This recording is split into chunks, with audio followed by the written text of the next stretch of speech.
दोस्तों, एक महिला जो कि अपने सभी शौकों को, ख्वाबों को पूरा नहीं कर पा रही है, उसके मन में कोई ना कोई टीस जरूर बनी हुई है और इसी बात के चलते वह अब रोने लगती है। दोस्तों, उसके सामने एक व्यक्ति बैठा हुआ है और उस व्यक्ति के पास सामने बैठ के जब वह रो रही है तो वह व्यक्ति उस महिला को अपने सीने से लगा लेता है। वह महिला भी उस आदमी का कोई विरोध नहीं करती है और दोस्तों, अचानक से उस महिला का रोना बंद हो जाता है। दोस्तों, इस समय वो दोनों लोग उत्तेजित हैं और दोस्तों, उनकी उत्तेजना की कहानी इस प्रकार से फैली हुई है कि वो दोनों एक दूसरे को चूमने लगते हैं। दोस्तों, इसी प्रकार से दोनों अब बहुत ही जल्दी एक दूसरे के कपड़ों को निकालने में जुटे हुए होते हैं और अचानक से उन दोनों के बीच में शारीरिक संबंध बन जाता है। दरअसल वह महिला किसी और की पत्नी होती है, लेकिन वह जिसके साथ संबंध बना रही है वह उसके पति का घनिष्ठ मित्र है, यानी कि पूरा पक्का मित्र है। आखिर उस महिला ने उसके सामने क्या बात रखी और किस वजह से उस व्यक्ति ने उस महिला को सीने से लगाया और तो और उसके साथ शारीरिक संबंध बनाया। आखिर उस महिला ने ऐसा क्या सोचा, ऐसी क्या बात बताई। दोस्तों, पूरी घटना में जानने के लिए बने रहिए मेरे साथ और एक भी सेकंड की वीडियो को मिस मत कीजिए, वरना आप एक अहम जानकारी से रह जाएंगे, क्योंकि इन दोनों के बीच में जिस प्रकार से वह शारीरिक संबंध, प्रेम संबंध शुरू हुआ है उसका बहुत ही खौफनाक अंत होता है। नमस्कार, आदाब, सत श्री अकाल दोस्तों, स्वागत है आपका हमारे YouTube चैनल किस्से क्राइम कर। दोस्तों, आपसे अभी हमारा अनुरोध है कि यदि आप पहली बार इस चैनल पर आए हैं तो हमारे चैनल को सब्सक्राइब करना, नोटिफिकेशन बेल को दबाना बिल्कुल ना भूलिएगा। दोस्तों, आज का बेहद ही हैरान करने वाला मामला सामने आया है गुजरात के बनासकांठा, जो कि बहुत ही ज़्यादा प्रसिद्ध है। ये ऐसी जगह है जहाँ पर बहुत ज़्यादा दूध का उत्पादन किया जाता है। दोस्तों, बनासकांठा में शंकर पटेल अपनी पत्नी भावना पटेल और 3 बच्चों के साथ बड़ी ही अच्छी जिंदगी गुजार रहा है।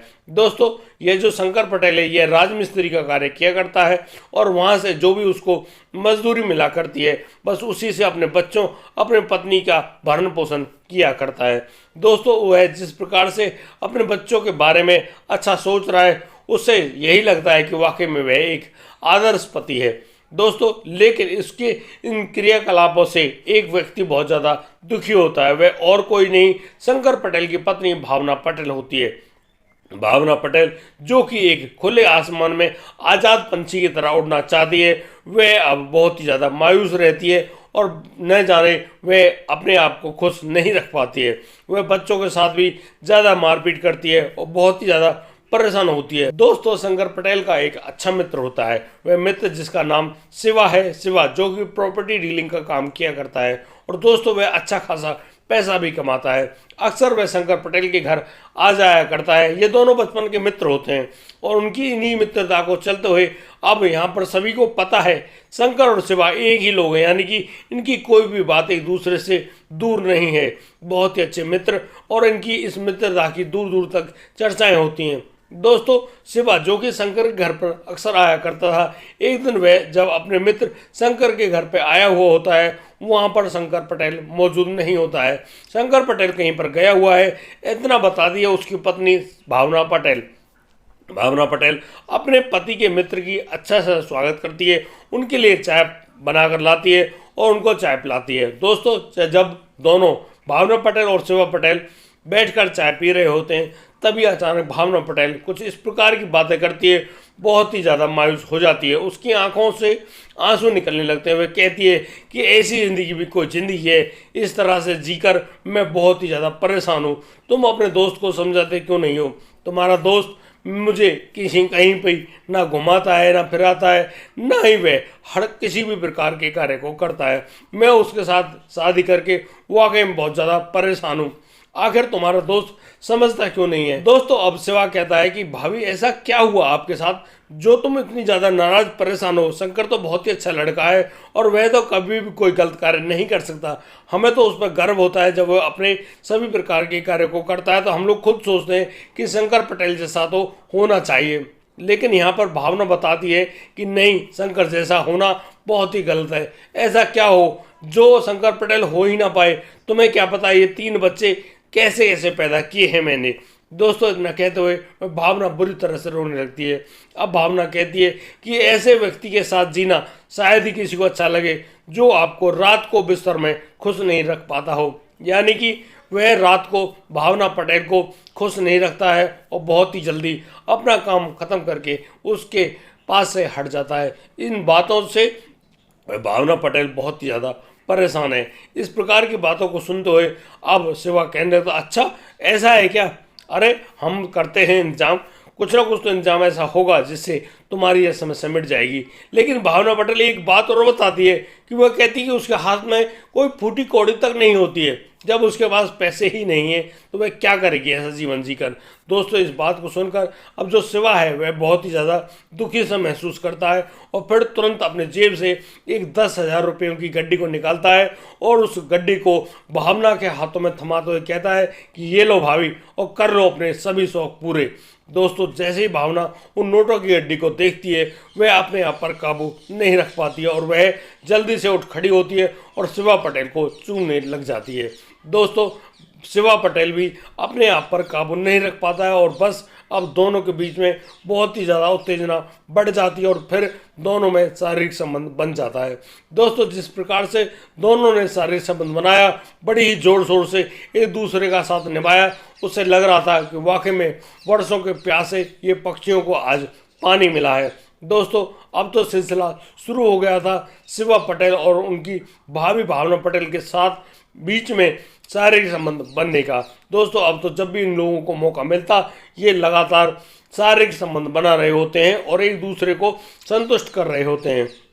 दोस्तों, इसी बीच शंकर पटेल को शक हो जाता है कि कहीं उनकी पत्नी के उनके ही दोस्त शिवा पटेल के साथ कोई ऐसे संबंध कायम नहीं हो गए हैं, क्योंकि शंकर पटेल ने शिवा के मोबाइल में उसकी पत्नी के वो अंतरंग संबंध देख लिए थे जो कि शिवा ने अपने फ़ोन में रिकॉर्ड किए थे, यानी कि फोटोग्राफ ली थी। दोस्तों, इस बात के लिए वह अब अपनी पत्नी के पास जाता है शंकर और कहता है कि तुम्हें शर्म नहीं आती, तुम 3 बच्चों की माँ हो और मेरी पत्नी भी हो, उसके बावजूद तुम मेरे ही सगे दोस्त के साथ इस प्रकार के संबंध बनाती हो, तुम्हें बिल्कुल शर्म नहीं आती। और दोस्तों, यहाँ पर शंकर अपनी पत्नी भावना के 2-3 थप्पड़ रख देता है। दोस्तों, इस बात पर अब भावना बहुत ही ज़्यादा नाराज़ होती है। वह अब फ़ोन करती है शिवा के पास और शिवा को एक बात बताती है कि देखो, तुम्हारे दोस्त शंकर पटेल, जिसको तुम बहुत अच्छा कहते हो, उसने मेरे साथ मारपीट करी है और मुझ पर बदचलन होने के झूठे आरोप लगाए हैं। वह लगातार मुझसे बहुत ही गंदी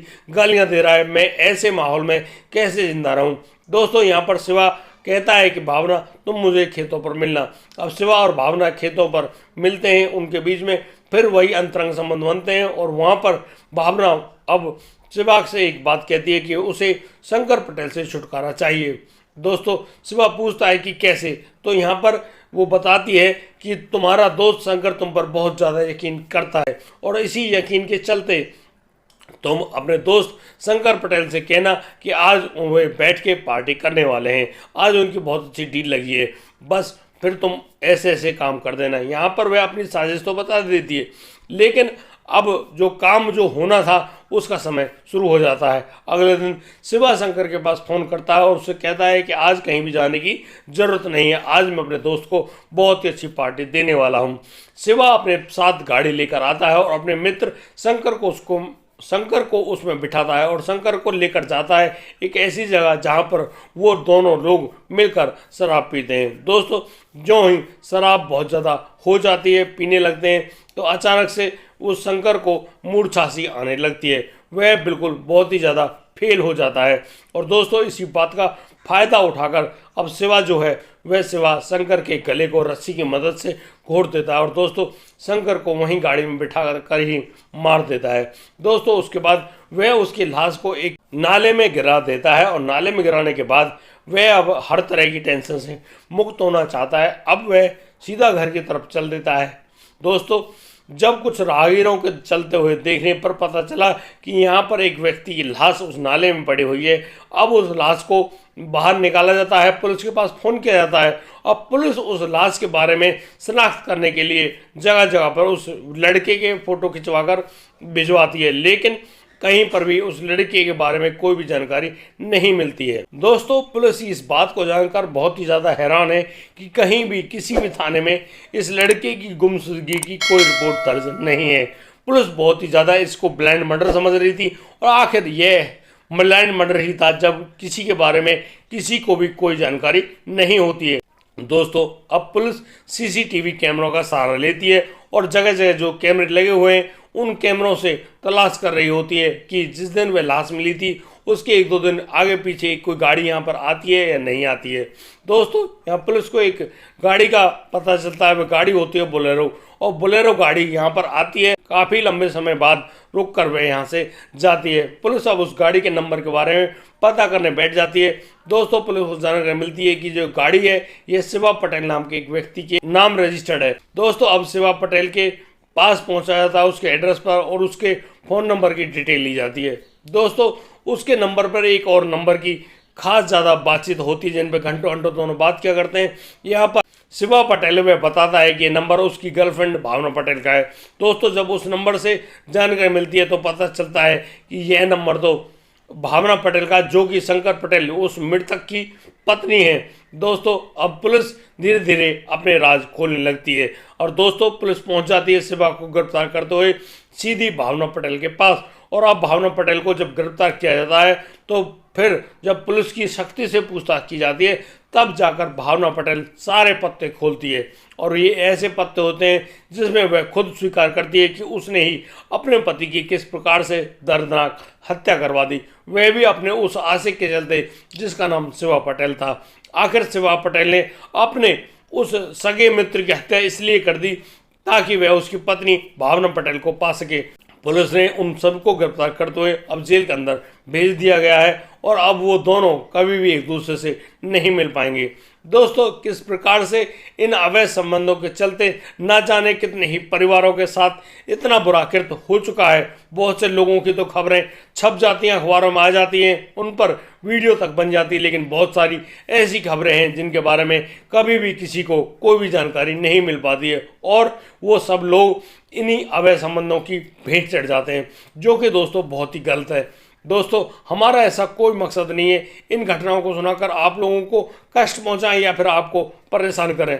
दोस्तों ये जो घटनाएं हम आपको बताने का प्रयास करते हैं, इन घटनाओं से आप लोग नई तरह की सीख लें और अपने आप को, अपने परिवार को, अपने लोगों को सुरक्षित रखें, उनके लिए कुछ अच्छा कर सके। दोस्तों आज की घटना में सिर्फ इतना ही। अब दीजिए मुझे इजाज़त, मिलता हूँ कल, लाता हूँ एक और नया संसदीय मामला। तब तक के लिए आप बढ़िया रहें, बेहतरीन रहें, अपना और अपने परिवार का बखूबी ख्याल रखते रहें। जय हिंद, जय भारत।